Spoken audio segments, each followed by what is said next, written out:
Brazil ভক্তদের জন্য সুখবর। অবশেষে স্বস্তির খবর দিলেন ব্রাজিলের কোচ। নেইমার আগামীকাল থেকে দলের সঙ্গে অনুশীলন করবেন। হাইতির বিপক্ষে ম্যাচ খেলবেন তিনি। দীর্ঘদিনের অপেক্ষার পর অবশেষে ব্রাজিলের শিবিরে ফিরছেন দলের সবচেয়ে বড় তারকা নেইমার।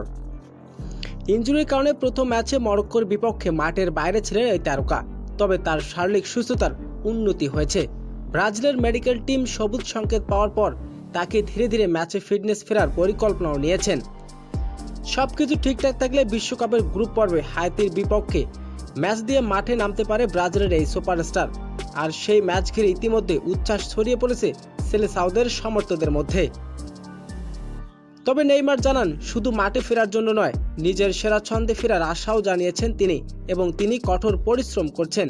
বিশ্বকাপের মঞ্চে ভয়ঙ্কর রূপের প্রত্যাবর্তন লক্ষ্য নিয়ে প্রস্তুত নিচ্ছেন নেইমার। বিশ্বকাপে জয়ের স্বপ্ন নিয়ে আশার নাম ব্রাজিল, যার জন্য নেইমারের প্রত্যাবর্তন হতে পারে সবচেয়ে বড় শক্তি।